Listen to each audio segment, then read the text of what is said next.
Өглөө хэлэл зохиолоо үргэлжлүүлэн хүргэж байна. Таалан болгоно уу?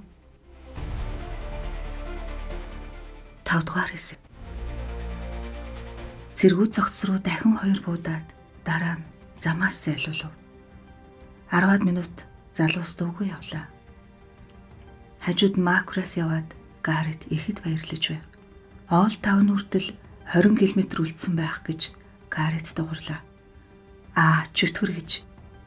Скрам яаж вэ? Скрам муу байна гэж Макураас огцом хэлв.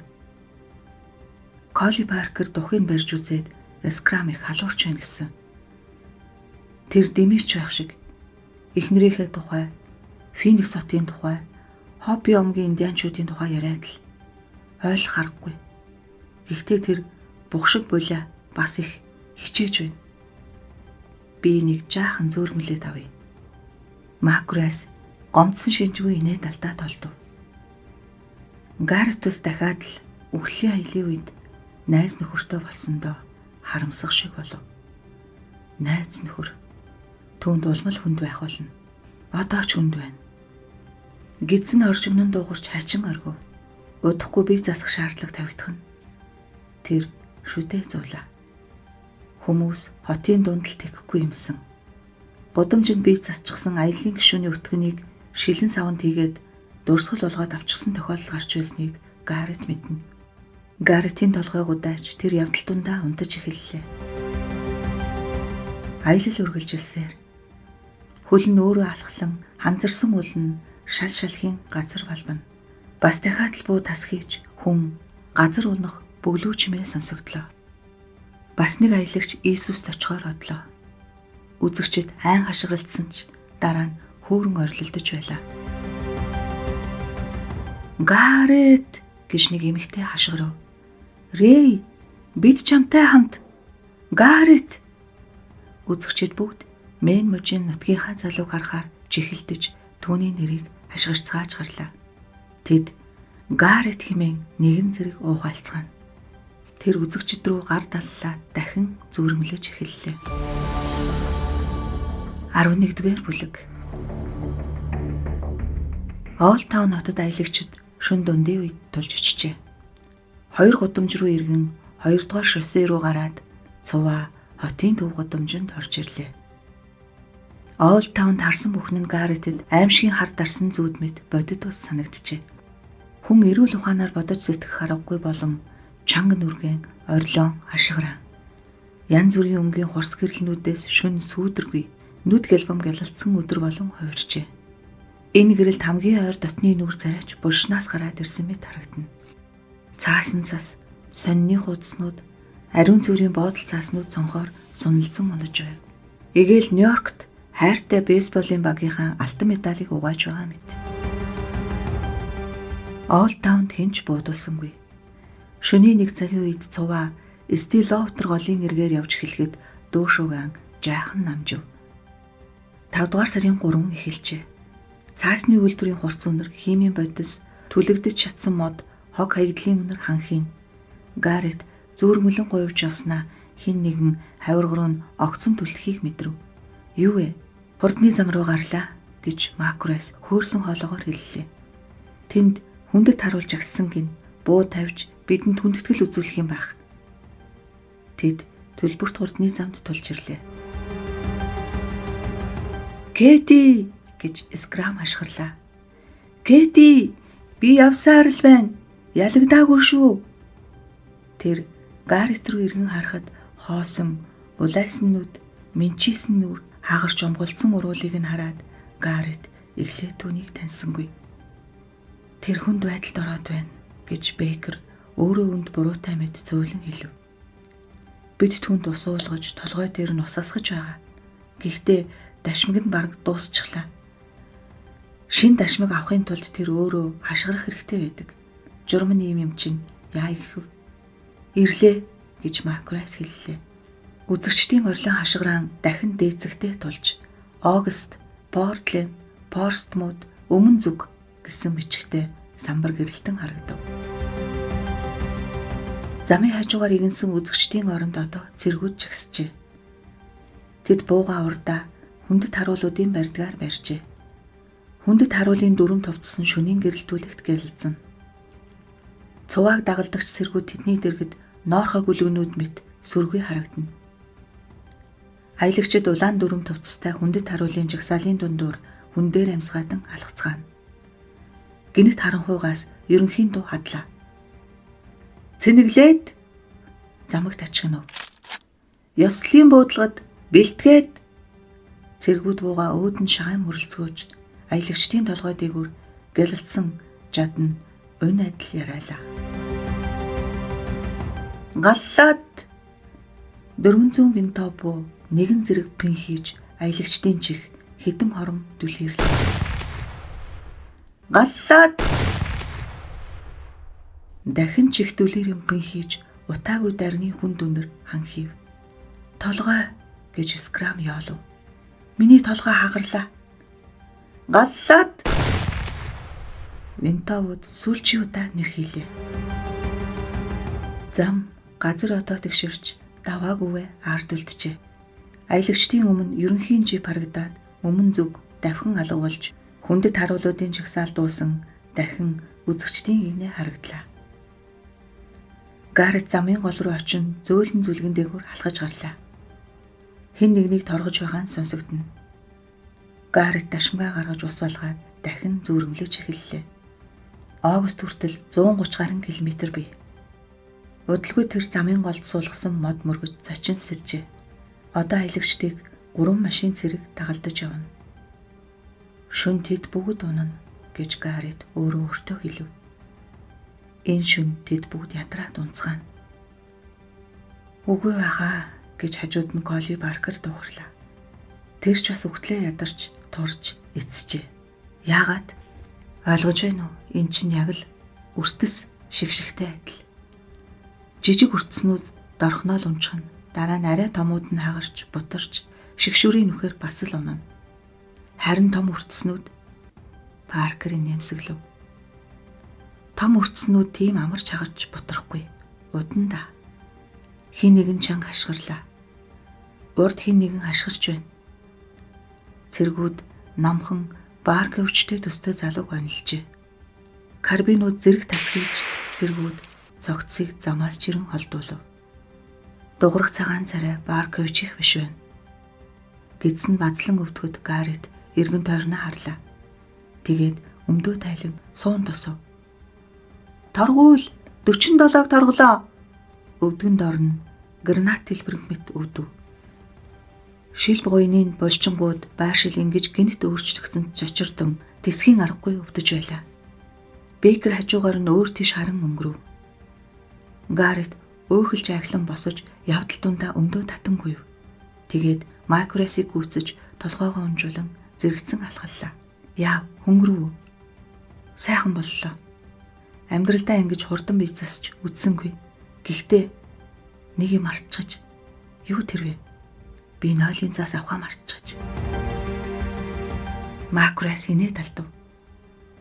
Мөрөн дээр чинь толгой байхгүй юм бол хүндрэхтэй бөксөө сайн алцайлгаж бай гэж имээ маань хэлдэгсэн. Гарет тачинтал инээд алдлаа. Түүний бие хөнгөрч сэтгэл нь илүү өөдрөг болсон мэт санагдана. Сайхан болов гэж Бейкер хажууд нь ирээд хэлв. Би нэг юм сонслоо. Тэр урд яваа хоёр өндөр залуу сахин замцтай. Тэд чинь ах トゥ хоёр. Тэгээд Хопи омгийн индианчууд гин. Скрам энэ тухай хэлээд байсан. Бид ойлгоогүй юм байж. Би хажууд нь очисон. Үнэхээр адилхан юм билээ. Чи индианчуудаа ярьж үзсэн үү? Гэж Макресаас Бейкер асуув. Пассайк омгийн индиантай ярьж үзсэн.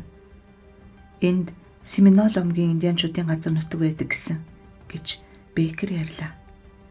Тэд чинь юр усын хүмүүс. Тэдэнд хариуцлага гэдэг үг тийм ойлголт байдгүй. Тэд ихэмсэг сантай бас ядуу. Хобби нарч ертөнцийг, амьдралыг Семинолууд шиг хардаг байх. Индианчууд чинь үхэж чаддаг, үхлээ сайдгүй хүмүүс. Энэ хоёр залуу Нью Мексик хотоос ирсэн гэсэн. Тэд цааш чимээгүй явцгаав. Жаахан өксөөд л уруудаж эхэлнэ. Энтхийн гүвээ даваа гэж нэрлэгч хэрэггүй юм. Залуус явдал дундаа унтаж сүрмэлнэ. жижигхэн бүлгүүд дахин хуваагдаж одоо өргөн замаар нэг аялагчд таржээ. Үзэгчид л ядрахыг үл мэдэн орилж хашгиралдаж, шүгэлдэж, бүрээ үлээж бөмбөр балбана.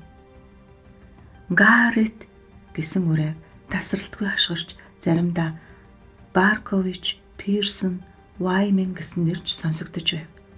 Байсгийгээд хүмүүсийн толгой дээгүүр хурц улаан, шар, ногоон, хөх буужин, гэрэл татуулан харвна. Үзэгчид дунд энэ бүхнийг ашиглан өөртөө бусдын анхаарлыг татах гэсэн хүмүүс ч олон байгаа бололтой. Нэг бүдүүн эр Гарретийн нэрийг хашгирахын зэрэгцээ 2 дугаар тойргийн сонгуульд өөрийнхөө нэрийг дэвшүүлэхийг уриалан орилно. Хар хэрэг хийсэн тороо илгэндээ тэрсэн эмэгтэйч харагдана. Нью Хэмпширийн их сургуулийн тэмдэг бүхий майк өмссөн бүлэг залуус циркийн үзүүлбэр үзүүлж байна. Сэм авгийн Америкийн талбайт бүрх малгай костюм өмсөж хүзүүндээ эрвээхээ зүүсэн шүдгөө өвгөн бид Панамын сувгийг коммунист негрүүдэд өгөх ёсгүй гэсэн бичгтээ самбар барьжээ. Гарет зүрмөлөж, зочин сэрж, дахин зүрмөлөж зүүдэндээ Жэнийг харж явлаа. 12 дугаар бүлэг. Рэй Гарет өглөөний 5 цаг гэхэд амьд мэнд явсаар л байлаа. Тэр дашимгаа авч бүрэн сэргэхийн тулд усыг толгой дээрээ асгав. Одоохондоо хүйтэн амнаас уурс авсах нь холгүй байв. Тиймээс ч ус цэв хүтэн залуугийн нойрмог байдлыг дорн сэргээжээ. Тэр эргэн тойрноо харлаа. Үс шиг нь хар сахал Макрайсын эрүү хацрыг битүү бүрхжээ.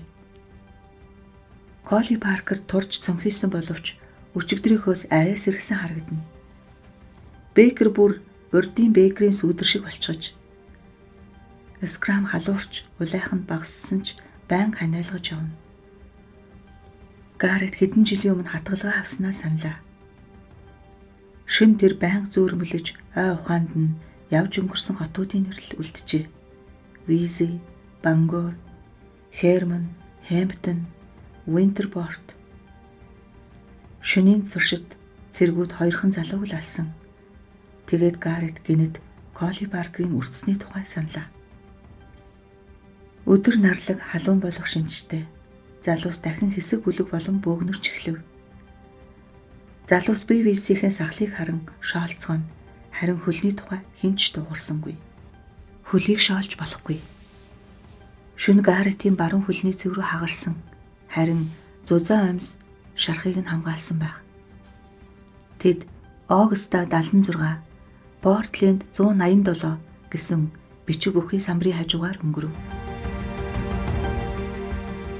Чиний хэлснээс хол юм бэ шүү дээ гэж Гаретэд хандан Пирсон өглөв. Тэр маш эцэж ядарсан шинжтэй үс нь хацрыг нь даган унжжээ. Би хоёр хөлтэй газрын зураг биш гэж Гарет уурлав. Тэглээч гисэн энэ чиний нутаг шүү дээ. Тэнхтээд бай. За. Пирсон ууралсангүй. Сонсооч. Би 1000 жилийн дараач дахиж үхлийн аялалд оролцохгүй. Хэрэг би явж чадахгүй болтол ядарвал гүйж очиод үзэгчдийн дунд орчихно. Тэд нар буудаж зүрхлэхгүй. Амьд гарчч магад. Эн чин чулуун хан мөргөхтэй л адил гэж Гарет эсэргүүцв. Үзэгчид чиний цусыг үзэхийн тулд буцаага зам дээр түлхээд гаргачихна. Персийг санаж байгаа биз дээ. Перси тэнэгцсэн л дээ. Зүгээр л ойроо зүхтаах гэсэн. Түүнийг буудчихсан үнэн. Чи ядарч байна уу? Би огт ядраагүй. Бараг л нисэж байгаа биз дээ. Гарет хоёр гараа алдлан нисэж байгаа дүр үзүүлв.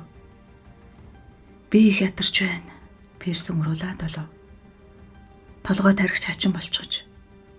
Хоёр хөл рүү нэг жад зоочихсон юм шиг. Тэдэн дээр Макрайс ирлээ. Скрам хүж байна гэж тэр баргар царайлан хэлв. Тэр хатгалгаа авчгаж Гарет толгой төхөв. Би яг үүнээс чинь л айж байсан юм. Цээж нь муухай дуурайд өөрөө учиргүй халуурч байна. Хэрэг өнөөдөр халуун болбол тэр зүгээр лаа шиг хайлчихна. Хөөрхий юм уу бухантай гэж Пирсон өөрөө мдэггүй ч сэтгэл нь хансан шинжтэй өгүүлв. Тэр хамгийн хоол явах байсан юм. Бас их нэртэй гэж байгаа. Эхнэр нь яах болж байна? Би бараг бүгдтэй нэрлээ гэж Макроас хэлв. Ялагч болсон хүн түүний эхнэрт ямар нэг зүйл хийх ёстой гэж бид шийдсэн. Жишээ нь энэ талаар ялагч Скрамын эхнэртэй ярьж шийднэ. Бидэнд алдах юу байх вэ? Би зөвшөөрч байна гэж Пирсон хэллээ. Гаррет мэдээж зөвшөөрч байна. Чи Гэри Барковичтэй ярьсан уу? Тэр новчтой юу? Тэр ч төрсөн ихийгээ голж ивж байвал ус руу үсрэхгүй хүн дээ. Би түүнтэй ярина гэж Гаррет хэлв. Тэгвэл чи Стивенстэй бас ярьчих. Тэр чамтай л ярьдаг юм шиг байна. Гаррет хүүтнээр инээд алдав.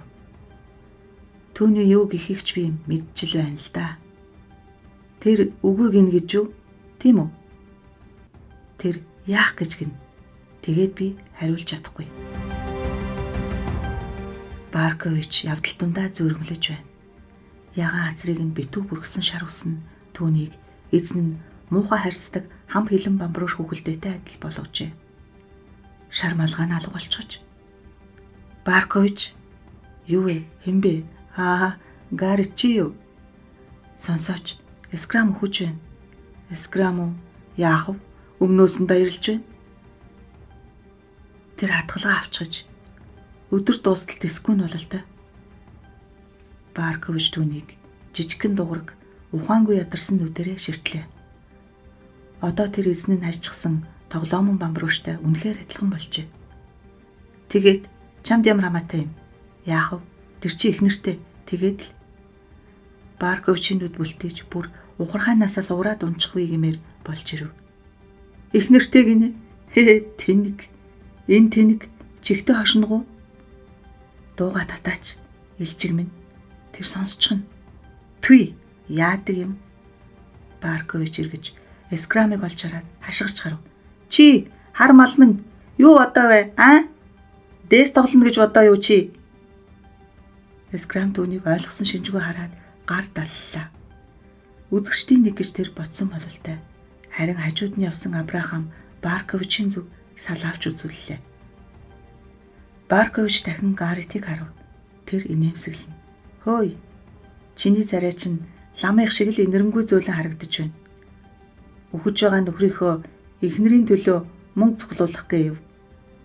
За яах вэ гэж Гаррет зэвүүцэн хэллээ. Чамайг хаслаа.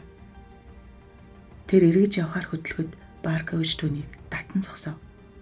Гүй чи байц сонсооч. Би үгүй гэж хэлээгүй зү. Би тэгж хэлээгүй шүү дээ. Тийм ээ. Чи сонс. Би та нартай ерөөсөө муудалцах тухай бодоогүй. Харин би үргэлжил ийм байдалд орчихдог байсан. Бүр дунд сургууль байхдаа ч тэр ямар сайндаа л хичээлдээ хутгатай явж байх втэ. Уг нь би тийм муу хүн биш л дээ. Зүгээр л амархан уралцдаг. Тэр рэнк ч гэсэн эхлээд намайг зодох гэж дайрсан. Та нар төгсгөлийг нь хараад л намайг гэж утсан. Баркович дуугүй болов. Тийм байх гэж Гаррет хэлэхдээ өөрийгөө долгоноор амтан гэж жигшиг шиг боллоо. Тэр Баркович рэнк хоёрын хэрүүлийг сайн санаж байгаа юм. Тэгээд чи яах гэж байна? Бидэнтэй хамтрах уу? Тэгэлгүй яах вэ? Гэж Баркович хурдан хэлв. Би тэр эхнэрийг нь амьдралыг нь дуустал тийжсэн ч чадна. Би зүгээр л хүнд найз нөхөд байх ёстой. Хин ганцаараа өгөхийг хүсэх юм? Би л хүсэхгүй. Үгүй. Тэгэлгүй яах вэ? Гэж Гаррет бовтнолаа. Тэр урдын адил Барковичийг үзий ядаж бас жаахан өрөвдөж байлаа.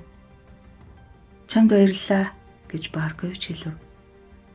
Түүний гинтийн хүнлэг чанар Гарретийг бүр чигүй байдалд оруулчихв. Гаррет урагш ухаан мартан тэнэгэлзэж байгаа торгуул авлаа. Тэгээд алхаагаа хурдсган Стивенсийг гүйцэж зэрэгцэн алхав. Нөхөр Рэй Гаррет гэж Стивенс дуухарлаа. Өглөөний мэнд юу болоод гүгээд байна? Гаррет дахин болж буй явдлыг тайлбарлав. Энэ үед нуруунд дээрээ тамийн сахиусан тэнгэрүүд гэсэн бичгтээ хүрэн өмссөн нэг залуу буудуулан унлаа. Гаррет ярьд дуусаад хариу хүлээв. Яагаад болохгүй гэж хэмээн Стивенс инээмсэглэв. Чиж алдах юм байхгүй гэсэн шинжтэй хэлж байх шүү. Бидэнд бүгдэд алдах юм байхгүй гэд Стивенс дахин инээмсэглэв. Ингэж бодвол үхэхэд чамар. Гэхдээ чи намайг зөв ойлго. Тэд Стэмс гараа дэлгэн аялалд оролцогчдыг бүгдийг нь зав. Биднээс нэгийг ч амьд үлдээхгүй. Чи тэгж бодохгүй байна уу? Үгүй шүү. Би тэгж бодохгүй байна. Ялагч бүх дэлхийн нүдэн дээр ялна. Яах ч аргагүй. Чи тэнэгэрч байна. Магадгүй. Ядраад өөрөө унах болоод ирэхээр ирч хүчтэй яваада хатаархаж байгаа юм байлгүй. Харин чи юу гэж бодохоо өөрөө л мэдгүй харагд. Чи нууж болно. Тэгтээ чи айж байна. Чамд энэ бүхэн цаанаасаа зохион байгуулалтаа гэж бодох нь таалагдж байна. Гэтэл энэ шудраг тоглоом байвал яах вэ? За, тэгж бодоод л явж вэ. Юу бодож өгөх нь ямар хамаа байна? Бас дахиад л чи худал хэллээ гэж Гарет хэлэхэд Стэмс дуугарсангүй. Мушинг нэмсэглээд хөлөө ширтэв. Гарет урагшилж Макрайс, Пирсон, Абрахам, Бейкер нар Скрамыг тойрон сандарсан дасгалжуулагч нар хүнд цохилт авсан боксчныг асрах мэт явж байхад нь гүйцэж ирлээ. Тэр яаж вэ гэж Гарет асуулаа. Чи яагаад эднээс асуугаад байгаа юм гэж Скрам гайхав. Тэр ярих биш, шивнэх болжээ. Өвчтэй хүний улайсан царай нь одоо цонхийн зайжээ. За, чамаас асууя. Гайгүй шүү. Тэр дахин ханиалгаж гарав. Усанд ор дуугарах мэт бөглөө ханаад. Гайгүй. Кейтийн тухай бодцоосонд баярлалаа. Би өөрөө ч чатгаасаа өнгөрөв бололтой. Битгий ихээр гэж Пирсэн хэллээ. Чи улам ядраад байна. Өнөөдөр маргааш ямар ялгаа байна? Скрам нөхтөө гунигтай харцаар тойруулан харав. Тэгээд толгой сэгсэрлээ. Яагаад би өвдчихвөө? Би маш сайн явж байсан. Ядрахтаач гайгүй л байсан. Яагаад бурхан намайг ингэж байгаа юм бол? Мэдэхгүй гэж Абрахам хэллээ. Гарет өхлийн агуу их нууцаас дахин айхшиг болж энэ тухай бодлыг чадлаараа хөөн зайлуулахыг оролдлоо. Энэ мэдрэмж хажууд найз чинь хүж байхад бүр чивгүй хажээ. Цагт болж байна гэж Скрам гинэт асуухад Гаретэд оолсон санагдлаа. 10-20 гэж Бейкер хэлв. 320 км явчих шиг боллоо гэж Макрайс нэмв. Миний хөл ядраагүй л байна гэж Скрам хэлв. Энэ ч бас сайн хэрэг. Хажууханд хүүхэд ашиглаа. Ээж, энэ том ахыг хараа. Ёстой хандгай шиг том мундаг ах байна. Гарет үзэгчдийг ширтэв. Цэнхэр цамцтай жаахан хүү дутуу идсэн сэндвичээрээ даллан хашгична. Скрам түүний зүг гар таллав. Хүүхдүүд хөөрхөн шүү гэж тэр хэллээ. Кэти хүүтэй болно гэж найдаж байсан. Бид хоёр хоёулаа хүү мөрөөддөг. Охин ч зүгээр л дээ. Гэхдээ хүү гэдэг чинь ойлгож байна уу? Тэр овгийг чинь өвлөнө. Скрам гэж нэг их нэртэй сүртэй овг биш. Гэхдээ л тэдэн рүү зулцгар хазарт Вокер дөхөн ирж савхин хувцаст Индиан Жогийн дүү Майкийн гидсэн базлаад явж чадхай байж эхэлснийг ярив. Скрам тухай арчлаа. Түүний зээж ханиалгахад оволцсон. Би тэр залуусыг мэднэ гэж тэр хэллээ. Бид хамт ирсэн юм. Тэд чинь Хопи омгийнхан. Чи ярьж байсан? Тийм үү гэж Скрам гайхлаа. За яах вэ? Тэр надтай хамтрах гэж байгаа бололтой. Сони юм. Тэр алхаагаа хурцсан ураг шавлаа. Тэгээд эргэн харахад царай нь тайван байлаа. Дахиж уулзахгүй үсттэй гэж Скрам хэлв. Баяртай залуусаа. Макрайс эхэлж дуугарлаа. Баяртай гэж сөөнгөтэй хэлв. Сайн сайхныг хүсье. Тийм чамд хамгийн сайн сайхныг хүсье. Пирсэн ингэж хэлээд буруу харав. Абрахам нэг юм хэлэх гэж чадсангүй. Төвчээрээ хөгшөө. Пирсний царай ширүүн болжээ. Баяртай гэж хатсан уруулаа хөдөлгөж ятан Гарет хэллээ. Баяртай Скрам. Сайхан амраарай. Амралт гинэ. Скрам инэв. Харин ч жинхэнэ удаан илэл одоо л эхэлж байгаа юм биш үү? Тэр урагш хурдан алхасаар Жо Майк хоёртой зэрэгцэв. Майк гизээ даран алхавч бүх хийсэнгүй. Скрам тэдэнтэй ярьж эхэллээ. Тэд яах гэж байна гэж Пирсон айсан шинжтэй шивнэлээ. Хинч юу ч хариулсангүй. Тэд ярилцаж дуусчээ. Бүр энэ холоос Гаррет Скрамын ханиалгахыг сонсож байлаа. Цэргүүд 3 залууг анхааралтай харцгаана. Жо дүүгийнхээ мөрөн дээр гараа тавиад тэд бие биесээ анхааралтай харлаа. Тэдний хүрэл бор нүүрэнд ямар сэтгэлийн хөдөлгөөн илэрсэнгүй. Хормын дараа Майк Скрам хоёр игнэнээс гарч үзэгчдийн зүг явлаа. Үзэгчид тэдний шийтсэн царайг хараад хашгиралдан бужигнаж тахалтай хүмүүсийг харсан мэт зүхтаацгаалаа. Тэр хоёр торгуул аван хашлах хүртэл явж эргэн хараад ачааны машин руу салаавч өгцгөв. Далд орцгоогоорой өмхий новшнуудаа гэж Скрам хашгирлаа. Майк өөрийн хэлээр нэг юм хашгирв. Аялагчид бүгд дэмжин хашгиралдаж Гаррет нүдэнд нь нулимс цэглэгнэхийг мэдэрлээ. Үзэгчид намгүн болжээ. Майк Скрам хоёр дахин торгуул авч зам дээр зэрэгцэн суугаад урд урдаасаа харан өөр өөрийн хэлээр ярьж эхлэв. Гаррет эргэж харсангүй. Хинч эргэж харсангүй. Карбинууд нэжигнэн дугарсны дараач ялагч болсон нь амлсандаа хүрэх ёстой гэж Макрос хэллээ. Худал хэлээгүүн дээр хинч түүнд хариу хэлсэнгүй. 13 дугаар бүлэг. Өдийн 2 цаг. Муу новш чи булгайцаж байна шүү дээ гэж Абрахам хашгирлаа. Үгүй, зүгээр байгаарай. Би булгайцаагүй гэж Бейкер тайван хариулав. Чи надад $40 центийн өртөө шүү. Би луйр чинь мөнгө төлөхгүй. Абрахам 10 центийн зоосыг чанга атглаа. Тэгвэл намайг ингэж нэрлэж байгаа хүнтэй би тоглохгүй. Харин Эб, чамд би ганц удаа бололцоо олгоё. Сайн хүнд юугаа харамлах вэ? Дуугүй шид наатгаа. Битгий надтай ингэж яриач дээ. Бейкер нүдээ бүлтээлгэв. Би яг энд зам дээр ухаан алдаад өнгөрөөд уншуулъя. Гаррет инээд алдлаа.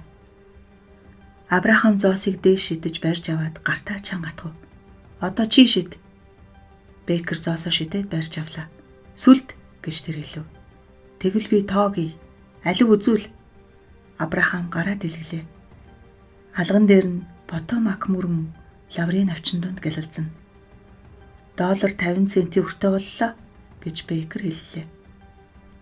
Чи муу намайг тэнэг гэж бодоо юу хэмээн Абрахам орилж гарлаа. Бооцоогоо 2 дахин нэм. Эсвэл би тоглохгүй. Гаррет юу гэж бодож байна? Энэ шударгуу. Юу гинэ? Энэ намайг бооцоогоо 2 дахин нэмгээд байна. Яах вэ? Нэмжил орхихгүй юу? Тэр тэнэг юм чинь хизээч чамайг хожихгүй. Би чамайг найзаа гэж бодсон юмсан гэж Абрахам гомдсон шинжтэй хэлв. За яах вэ тэгье гэж Бейкер хэлэх үед Гарретийн зүүн хөлийг аимшигт өвдөлд нэвт цохих мэт боллоо.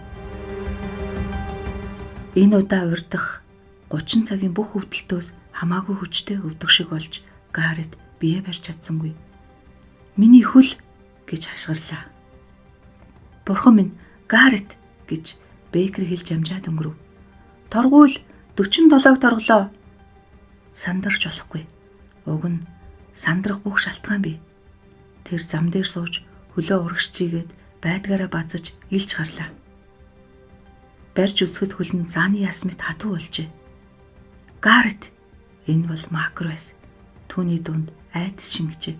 Шүрмсв. Тийм байх. Яв, удахгүй гайгүй болно.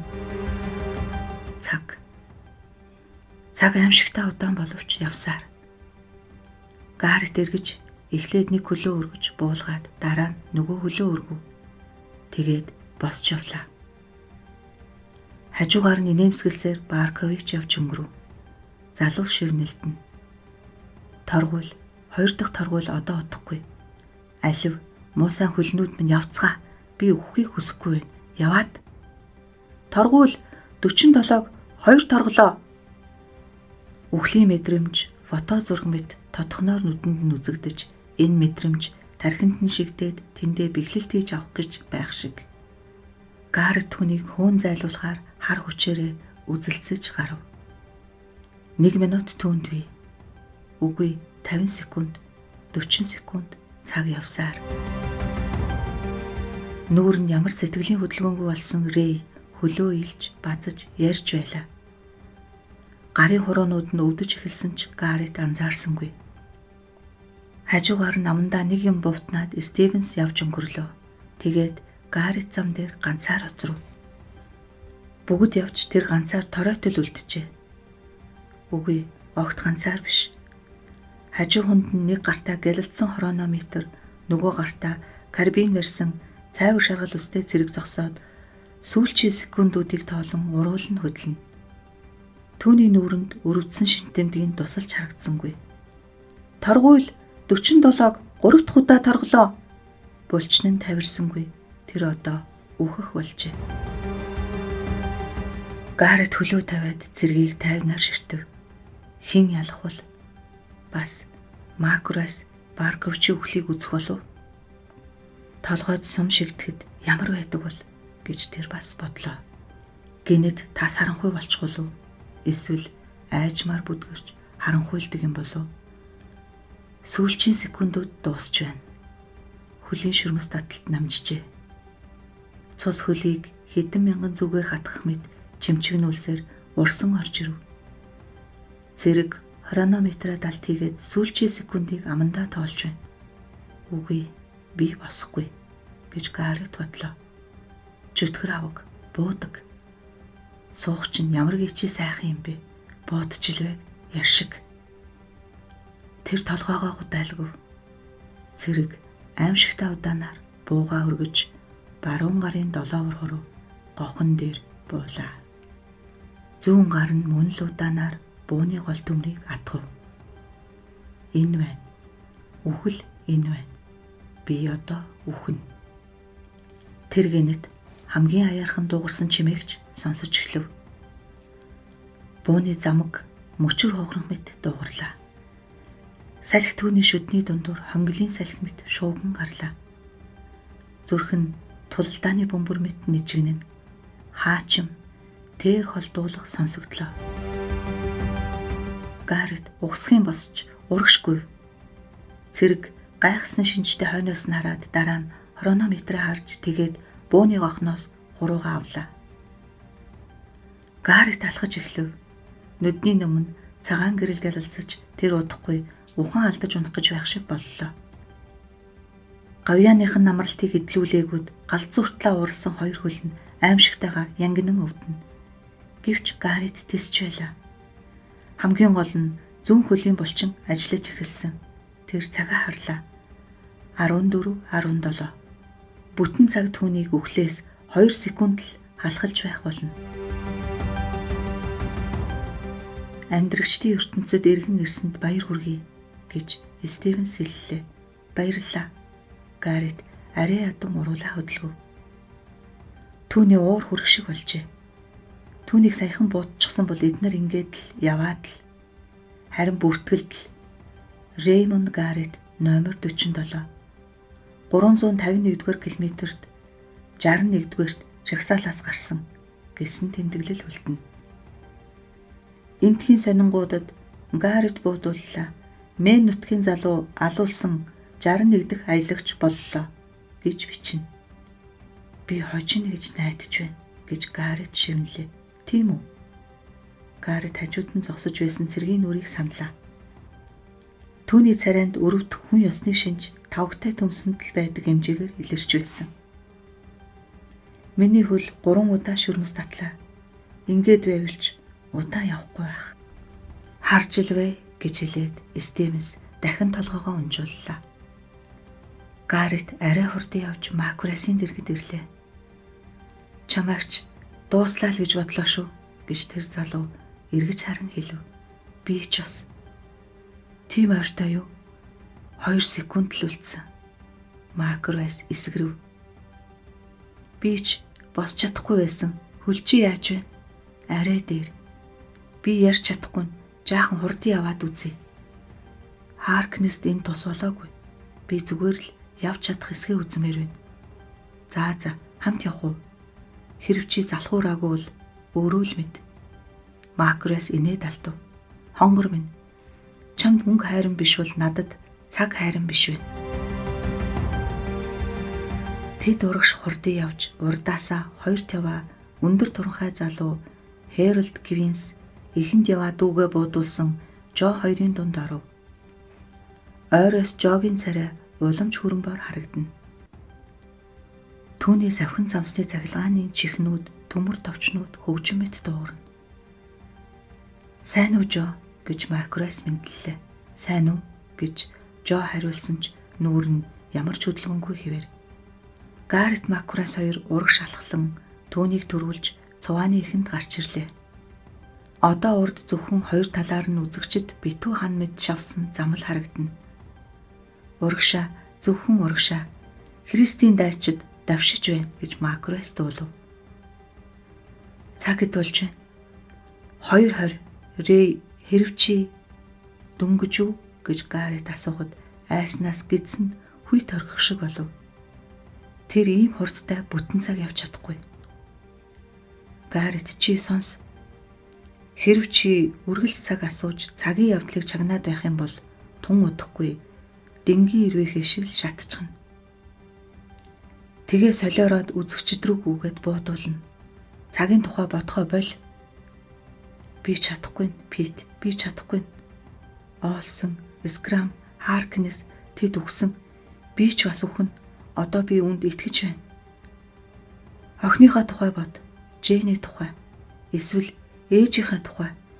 Бүр болохгүй л юу ч битгий бод. Зүгээр л яв. Энэ залуу удаан тэсгүй гэж эхний игнэнд нэг эмэгтэй тодхоноор хашгирах шахам хэллээ. Чиний салтаа чинь удаан тэсгүй байх гэж Гарет хашгирахад хүмүүс инээлдэв. Мууса новшнууд цаг хэд болж байна, Пит? Чи урилга аваад яасан бэ гэж Макрес түүнээс зөөлөн асуув. Гарет санаа алдаж тухай арчаад энэ аимшигт хормоос бодлоо холдуулан цагийн тухай бодохгүй явахыг хичээв. Би гэртээ ганцаараа байсан. Ээж ажилдаа явчихсан. Захидал, Делавр муж, Уильмингтон гэсэн хаягтай байсан болохоор би шууд л ойлгосон. 2 удаа уншсан. Нэг их сайн ойлгоогүй ч ямар ч байсан тэнцсэн гэдгээ мэдсэн. Тэгээд аймаар өнгөрч хачин Петр амтан болчихсон. Тэр үед миний хөл өвдөөгүй. Алхан бүрд нуруу руу зэвэрсэн хадаас шааж байгаа юм шиг байгаагүй. Би өнгөрөө юу ч мэдэхгүй, ойлгохгүй тэнэг амтан байсан. Тэр өдрийг санан Гарет хэсэг дуугүй явв. Татгалзах ямар ч аргагүй болчихсон. Намайг бүгд л харж ширтэж байлаа. 4-р сарын 15-нд хотын төвд надад зориулсан хүндэтгэлийн хүлээн авалт хийсэн. Миний мэддэг таньдаг бүх хүн цугласан байсан. Тэгээд үг хэлхийг шаардаад л би яах вэ? Чад хөхнээ хийн гих маягийн юм хэлсэн. Тэд нар галзуу юм шиг алга ташаад л. Тийм ээ, ойлгож байна гэж Макрес хэллээ. Ард буу тас хийхэд Гарет зочин дороо өсрөг шахав. Дараагийнх нь хэн бэ? Чөтгөргөж энэ Жо байсан гэж Макрес дууралаа. Цаг хэд болж байна гэж Гарет асууснаа өөрөө цагтайгаа санав. 14:38. Бурхан минь. Тэгээд битгий гэж хэн ч чамд хэлээгүй юу? Тэр хоёр бусад аялагчдаас хол тасарч Квинсээс бараг 100 метрийн урд явна. Бараг хэн ч дургуцаагүй. Эхлээд ээж, Жен, Патерсон эмч. Тэр миний ээжийн найз. Тэд нар надаар сүрхий бахархаж байсан. Хичнээн хүн өргөдлөгч тэдний хичнээн нь тэнцдэг билээ дээ. Хэдэн 100 мянгаас 200 л үлддэг шүү дээ. 100 оролцогч, 100 нөөцийн оролцогч гээд. Тийм ээ. Тэнцсэн хэдэн мянгаас сугална гэж Макрес хэллээ. Ерөнхий сугалж байсан. Би зурагтаар хараад сууж байсан. Миний дугаар 73 байсан. Намайг сугалж орохыг хараад би сандлаасаа унах шахсан. Тийм ээ. Бүгд л намайг сугалжглаа гэдэгт итгэж чаддгүй. Яг тийм. Харин энэ үеэс л хэцүү юм болж эхэлсэн. Жэн намайг татгал заач гэж гуйгаад л бүр галзуурах шахсан. Уйлаад намайг дагаж хаашаач явахд бэлэн. Зөвхөн үнээс татгалзгээд би түүний хүссэн бүхнийг хийж байсан. Харин татгалзаж яасан ч чадахгүй байлаа. Би өөрийгөө жинхэнэ улчгар гэж бодох болно гэж хэлсэн. Харин Жэн улчгар байх нь өгсөн байснаас дээргээд эцэст тэр ойлгож гайгүй болсон. Тэгсэн чинь Патерсон эмч намайг шаналгаж эхэлдэг байгаа. Рэй, чиний амьд үлдэх магадлал 50-1. Ээжийг алах нь уу? Гэдэл. Би тест дараа шулуухан хэлсэн. Миний ээжтэй суух боломж чамд өндөр бий гэд. Гэтэл чи яагаад үнийг ашиглахгүй байгаа юм гэж хэлсэн. Гарет үсээ гараараа хэлв. Тэр 2 секундын тухай одоо л мартжээ. Тэр сүрхий уралсан. Тэгэхээр би амаа хамихгүй бол цохино гэж хэлсэн. Ээжийн тухай бараг ярихгүй байсан. Тэр намайг ялч магад гэж найдаж байгаа гэж би бодож байна. Энэ шагнал хүссэн бүхнээ өгтлээ чөлөөтэй авах эрх түүнийг бүр ховсдож орхисон байх. Надад Жеф гэдэг дүү байсан юм. 6 настай байхдаа хатгалгаагаар нас орсон. Тэгээд л ээж итгэмээргүй. Гэхдээ түүнийг ч эргүүлээд авчиж чадна гэж бодсон байх. Дараа нь над руу уцстаад тэгээд л би аялагч болчихсон. Харин би үгүй. Юу гэсэн үг вэ?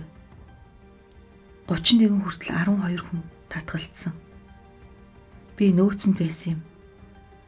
4 хоногийн өмнө шөнийн 11 цагт л аялагч болсноо мэдсэн. Бурхан минь, чи тэгээд яасан? Айсан уу? Макрос мөрөө авчлаа. Гари цагаа харав 15:02. Маш сайн. Бүр уртассан сүүдрэнд хүртэл итгэлтэй явж байх шиг. Хөл өвдгөө байцгаж. Чи ядарвал суучихна гэж бодсон хэвээр үү? Гэж тэр Макросаас асуув. Хардаа 61 залуу буудуулжээ. Бид ихэнхийг нь ялчглаа. Энэ ямар хамаатай юм? Нэг сайхан мөчөд надад бүгд падгүй болчихно. Би заримдаа зураг зурдаг байсан. Тосон будгаар. Тэгээд нэг өглөөл дургу болчихсон. Амьд үлдэх гэдэг чинь хобби биш. Чи ууланд авирагчид, далайн ёроолд шумбагчид, эсвэл бүр ядаж ганц дуртай юм хагас сайнаар архиугаад зодтолдох байдаг фабрикийн ажилчныг аваад үз. Тэдэнд амьд мэнд үлдэх нь ганц таашаална. Амьд үлдэх нь тэдэнд хобби болчихсон. Гарет дуугарсангүй. Жаахан хурдан яв гэж Макрос хэллээ. Аав намайг подвалд суулгаж татгалцтал хоол өгөхгүй гэж айлгсан. Тэгээ яасан? Амжаагүй. Над руу уцснаас ердөө цагийн дараа хаалганы хонх дуугараад онгойлгосон чинь 2 мангар том царайн гэж цаг зогсмоор муухай 2 зэрэг зогсож байсан. Аав тэдний ганц хараад л надад "Пит, дээшээ гарч цүнхэндээ ямаа хий" гэж хэлсэн. Харин 4 настай охин дүү Катрина маань л ойлгосон. Тэр "Пит ах адлавт хайхаар явлаа" гэсэн. Дараа нь тэд бүгд Прексио арал руу ниссэн. Бүх зүйл дуусны дараа л эргэж ирнэ. Яаж дууссан? Гарет цагаа харлаа. 15:20. Баярлалаа Пит. Яасан? Дахиад л амийг чинь аврав уу? Макрос нэмсэглэв. Яг тийм. Тэгээд эн чинь надад сайхан байгаа гэж бодож байна уу? Мэдхгүй. Цаг хугацаа гэж хачид зүгээр л торгуулгүй явж байхад ч булшнаас 2 минутын зайтай л явж байна. Эн чинь тун баг шүү дээ. Түүний үгийг батлах мэд ард буу бичгэнлээ. Вокер гинэт фермер бариад авсан дахиа шиг ашгарч гууглав. Үзэгчид зэрэг шахан удаанаар хүн санаа алдлаа. Тийм ээ, бага хугацаа гэж Макрос зөвшөөрлөө. Тэд явсаар сүүдэр уртасч байна. Үзэгчид команд авсан мэт зэрэг шахан хөрөм цов өмсгөлөө. Зам дээр хүзүүвчтэй цагаан хав давхин гарч ирээд Пирсэн рүү хуцсан ухс хийлээ. Буу тас хийж хав замын хажуу чидэгдэн тийчлэн унав. Үзэгчдийн дундаас улаан торгон олсоор сүлжиж хийсэн уяа гартаа барьсан бяцхан хүү нус нулимсандаа хахад цацаар гарч ирээд нохойныхоо хүрний дэргэд очиж зогслоо. Буу барьсан цэрэг машинаас үсрэн бууж хүүгийн зүг явлаа. Дүрм зөрчиж аялагчдад саад хийсэн хүүг буудаж орхих юм гэж Гаррет гинт учиргүй айжээ. Үзэгчд ч тэгж бодсон бололтой. Энд тэнд айж хашгирах сонсогдлоо. Харин цэрэг зүгээр л хүүг хөтөлж үзэгчд рүү аваачаад түлхэн дунд нь оруулав. Тэгээд машины зүг буцсан гүйлээ. Цаг 18 тэг. Нар уулын цагуур хариугүй орхино. Агаар мэдэгдэхүй цвэтэрчээ. Үзэгчид хүрэмнийхээ захыг босгож гараа үрцгээж харагдана. Колли Паркер сурсан зангаараа Мэний цаг агаарыг харааж муулж байна. 8-д 20 минуттай байхад Огстод очино гэж Гаррет бодлоо.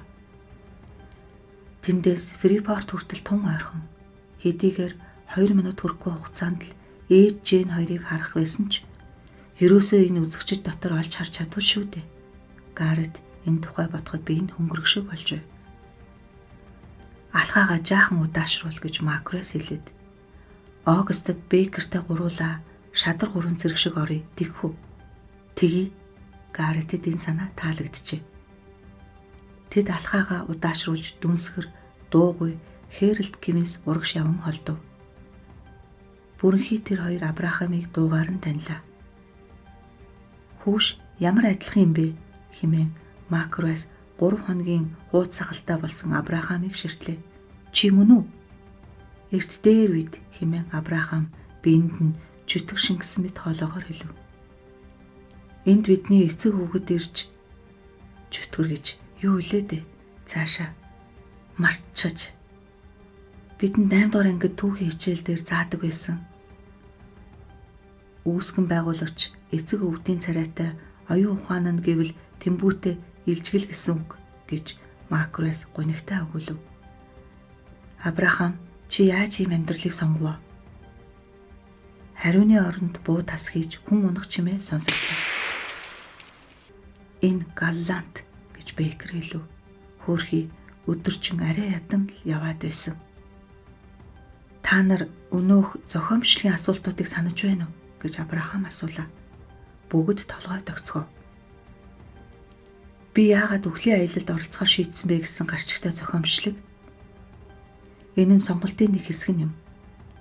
Шагаагаар нь нэг бүлээн юм урсхийг Гаррет мэдрэв. Цус уу, хөлс үү, эдээ юу? Эсвэл бүгд холилдон урсаж байна уу? Би тэр зохион бичлэгийн асуултуудад ямар ч бэлтгэлгүй хариулсан гэж Абрахам ярьлаа. Зүгээр л би кино үзгээд сонгон шалгаруулалт хийж байсан байшингийн хажуугаар нь өнгөрсөн юм. Надаас үнэмлэхнэгсэн гайтай юм шиг тэр нь миний хүрмэнд явж байсан юм. Хэр үнэмлэх байгаагүй бол би киногоо үзчихээд л одоо чөлөөтэй амтын явж байхгүй юу? Би асуултуудад хариулаад эцэст нь цэвэрхэн 3 хуудас байхыг харсан.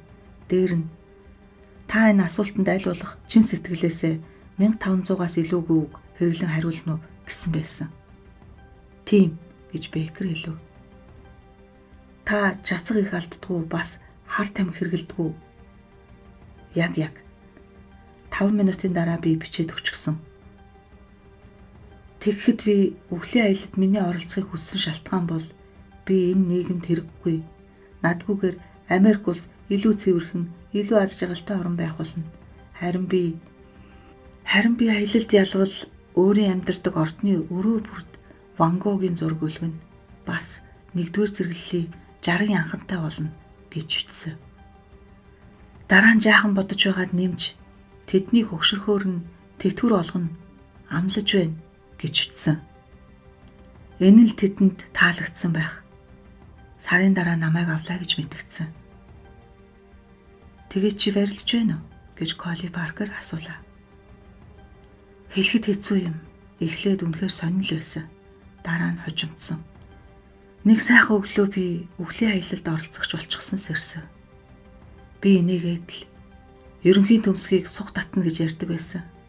Харин тэр миний төмсгийг сух татна гэж тэгэхэд ёстой мэдлгүй явлаа. Авраам инээмсэглэх айдав. Аялагчдын дур шивнээ дарахад Гарет эргэн тойрноо харлаа. Тэд Огст 15 км гэсэн самбарын дэргэд иржээ. Тэгээ чи инээж яваад л үхэх үү гэж Колли Паркер асуулаа. Авраам түүнийг удаанширтав. Үүсгэн байгуулагч эцэг өвгөд инээдгүй байсан юм гэж эцэст нь тэр хариулжээ. Үхлийн хаялал зохиолын 5 дугаар хэсэг өндөрлөв. Та бүхэнд манай сувг таалагдсан бол лайк дарж, subscribe хийгээрэй. Баярлалаа.